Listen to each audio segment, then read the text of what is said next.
Nossa Senhora de La Salette, padroeira da Dominica. Dominica é uma ilha vulcânica das Pequenas Antilhas que fica entre Martinica e Guadalupe. Aquele pequeno país de pouco mais de 100 mil habitantes só obteve sua independência política em 1978. Inicialmente colonizada pelos espanhóis, foi no século XVI invadida e dominada por piratas franceses. A devoção a Nossa Senhora de Salete foi herdada, portanto, da França no século XIX. O fenômeno dessa aparição foi detidamente estudado pelas autoridades eclesiásticas e finalmente veio a palavra final do bispo de Grenoble, Dom Felisberto. Julgamos que a aparição de Nossa Senhora aos dois pastores no dia 19 de setembro de 1846, numa montanha da Cordilheira dos Andes, tem todas as características de verdade e autenticidade, e que os fiéis têm razões suficientes para nela acreditar como indubitável e certo. Em um sábado de 19 de setembro de 1846, véspera da festa de Nossa Senhora das Dores, Maximino, com 11 anos, e Melânia, com 14 anos, foram pastorear seu gado na montanha de Salete. Cerca de meio-dia tomaram sua refeição, e tendo postos embomais perto da fontinha, um regato assim chamado pelo povo dos arredores, deitaram-se na relva, distante um do outro, e adormeceram. Despertando, a pastorinha, pelas 2h30 da tarde, chama o companheiro e diz: "Vamos ver onde está o nosso gado." Sobem então até o planalto que domina o vale, e daí avistam as vacas deitadas na encosta do Monte Gargas. Sossegados, tomam a descer para buscar os embordais, quando de repente Melânia vê no fundo do vale uma luz mais brilhante que a do sol, o qual brilhava em todo o seu esplendor. Extasiada a contemplar aquela estranha luz, Melânia pergunta: "Maximino, não vês lá debaixo aquela grande clarão?" E naquele momento o clarão se entreabre, e as duas crianças avistam no centro uma bela senhora cercada de glória, porém em atitude de profunda tristeza. Era a hora das primeiras vésperas de Nossa Senhora das Dores. A bela senhora, como dizia as crianças, estava sentada numa pedra, com os cotovelos apoiados nos joelhos e o rosto escondido entre as mãos. Os pastorinhos ficam muito assustados, mas a bela senhora levanta-se, cruza os braços sobre o peito e diz-lhe: "Vinde, meus filhos, não tenhais medo. Aqui estou para anunciar-vos uma grande nova." Tranquilizados por aquela voz doce e maternal, Maximino e Melânia correm para junto dela. A bela senhora, assim chamavam sempre as crianças, trazia na cabeça um rico diadema, e no curso que a revela a rainha do céu e da terra. Mensagem de Nossa Senhora de La Salette. Se o meu povo não quiser submeter-se, vejo-me forçada a deixar cair o braço do meu filho. Esse braço é tão forte e tão pesado que não posso mais sustentá-lo. Há muito tempo que sofro por vós, para que meu filho não vos abandone. Sou obrigada a suplicar-lhe insistentemente, e vós não fazeis caso, Por mais que rezeis, por mais que façais, nunca podereis retribuir-me os cuidados que tenho por vós. Dei-vos 6 dias para trabalhardes, só me reservei o 7º, e nem isso quereis conceder-me. Eis o que torna tão pesado o braço do meu filho. Aqueles que conduzem carroças não fazem imprecações sem abusar do nome do meu filho. São estas as 2 causas que tornam tão pesado o braço do meu filho. Se a colheita se estraga, não é senão por vossa causa.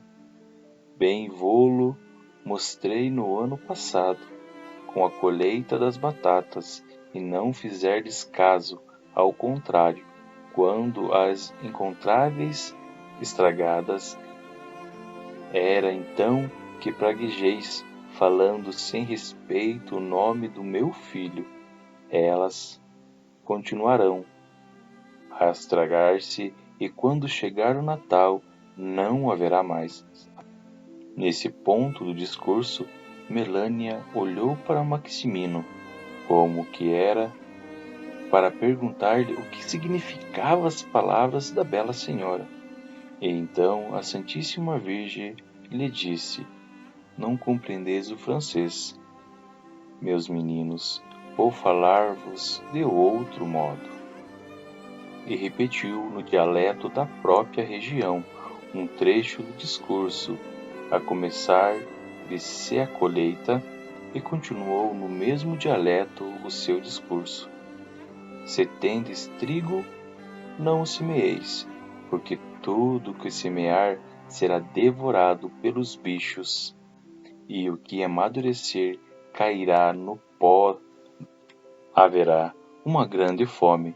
Antes, porém, desse tempo chegar, as crianças de 7 anos para baixo serão acometidas de um tremor e morrerão nos braços das pessoas que estiverem no colo.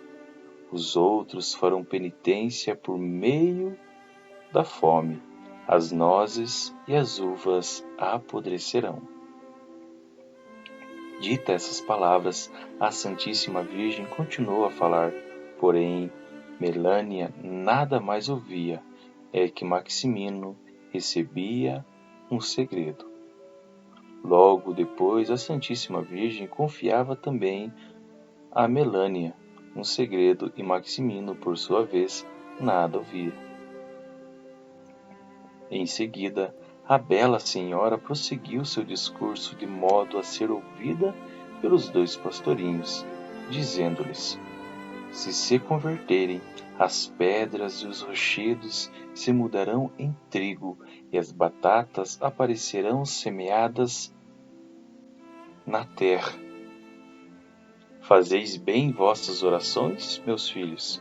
Perguntou depois as 2 crianças. Não, senhora, responderam os 2. Muito bem, não. Ah, meus filhos, tomou a bela senhora, é preciso fazê-la bem de manhã e de noite. Quando não puderdes rezar mais, rezai ao menos um Pai Nosso e uma Ave Maria. Aos domingos só vão à missa algumas mulheres idosas, e os outros no verão trabalham, e no inverno, quando não sabem o que fazer, vão à missa somente para zombar da religião. Em seguida, a Virgem Maria acrescentou: Nunca vistes trigo estragados, meus filhos? Ambos responderam: Não, senhora. Dirigindo-se então a Maximino, disse-lhe: Mas tu, meu filho, tu deves tê-lo visto uma vez, perto de Coim, com seu pai. O dono da terra disse a teu pai: Vem ver como o meu trigo está estragado. E fostes ambos. Teu pai tomou 2 ou 3 espigas e apertou-las entre as mãos, e elas se reduziram ao pó.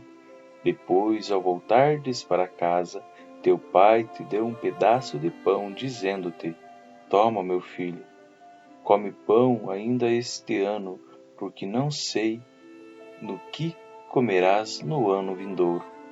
se o trigo continuar a apodrecer. Maximino respondeu: É verdade, Senhora. Não me lembrava mais. A Santíssima Virgem terminou seu discurso com estas palavras: Pois bem, meus filhos, haveis de comunicar isto a todo o meu povo. Logo depois dirigiu-se para o planalto, donde os pastorinhos tinham avistado o gado. Seus pés mal roçavam a relva. Encantados, os felizes videntes correram atrás dela, alcançando-a no alto da pequena elevação, Melânia colocando-se à sua frente e Maximino à sua direita. A Mãe de Deus ficou aí um momento suspensa entre o céu e a terra, e depois de olhar para os pastorinhos, ergueu os olhos ao céu e começou a desaparecer. Ficara um grande clarão, e quando Maximino ajuntar alguma das flores que a bela senhora tinha nos pés, tudo desapareceu, voltando ao escurecer com o seu rebanho para a aldeia. Depois de terem passado o resto do dia e muito contentes conversando sobre a aparição, Melânia e Maximino contaram às suas famílias e patrões tudo o que tinha visto, ouvido na montanha. Essa narração que os pastorinhos fizeram na tarde do mesmo dia 19 de setembro, repetiram-na depois invariavelmente a inúmeros incalculável de peregrinos, como também perante autoridades religiosas e civis. Logo após, no dia 21 de setembro, começaram as romarias ao local da aparição, cuja veracidade foi comprovada por inúmeros milagres. O bispo Vignoble, cuja diocese pertencia ao sítio da Salete, a 1º de maio de 1852, fundou uma congregação de missionários para propagar a mensagem transmitida pela Virgem Maria, assim como a devoção a Nossa Senhora. Foi iniciada a construção do santuário, que ficou pronto em 1879, e um templo austero e sombrio que parece feito para a penitência. Até hoje, inúmeros peregrinos vão ajoelhar-se perante da imagem da Virgem Santíssima, representada como apareceu aos jovens pastores, vestida com roupas de camponesa, sentada e chorando com o rosto entre as mãos. Muitos deles sobem o escarpado caminho a pé. Nada mais comovente do que tomar parte no desfile noturno. As luzes das velas, ouvindo destacar-se no meio do silêncio que domina o planalto, os cânticos que ressoam em louvor de Maria.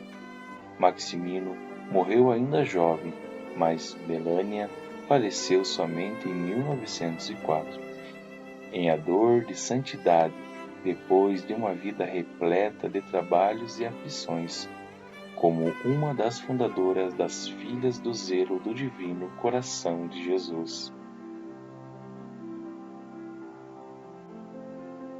Oração.